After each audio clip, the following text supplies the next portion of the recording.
आध्यात्म में डबल विदेशी किसे कहेंगे?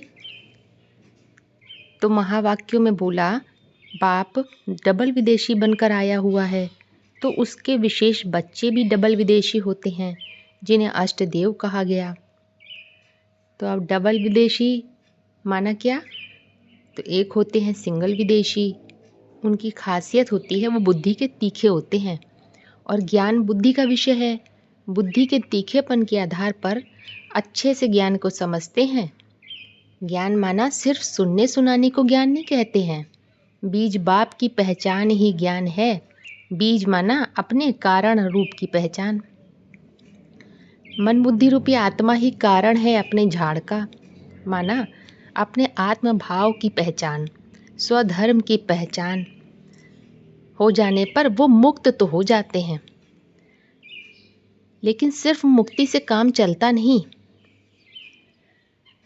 मुक्ति के साथ साथ जीवन मुक्ति भी चाहिए, तो उसके लिए डबल विदेशी की स्टेज चाहिए। फिर विदेशियों का एक गुण और बताया, अंदर एक और बाहर दूसरा।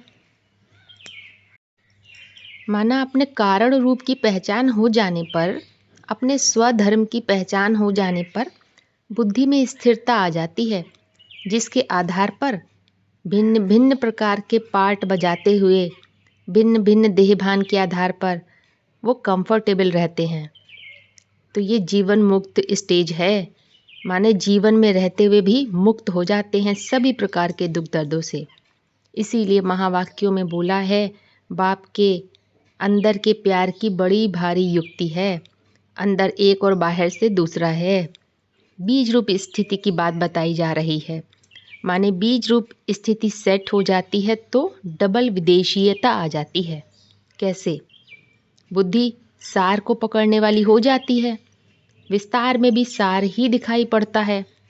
इसीलिए आंतरिक स्थिति से केंद्र पर रहते हुए भी इंद्रियों के द्वारा परिधि पर भिन्न भिन्न पार्ट बजाए जा सकते हैं।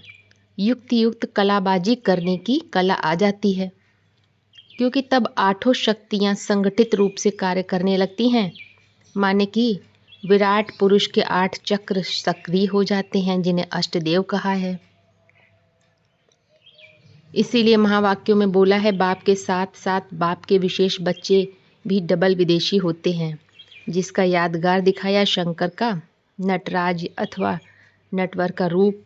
अंदर तो नृत्य चलता है, बाहर कृत्य का उदाहरण है। अंदर अंदर ज्ञान डांस चलता है और बाहर आसुरी वृत्तियों का विनाश होता रहता है। अब जो उस स्थिति तक नहीं पहुंचे हैं तो उन्हें बाहरी कृत्य नजर आता है, उन्हें विनाश नजर आता है। फिर महावाक्यों में बोला है, विदेशियों को डबल रोटी बहुत पसंद है, सिंगल रोटी नहीं। डबल रोटी क्या हुआ? डबल रोटी माना उस विदेशीयता की स्थिति में, बीज रूप स्थिति में बीज की 2 प्रकृति होती हैं, परा और अपरा।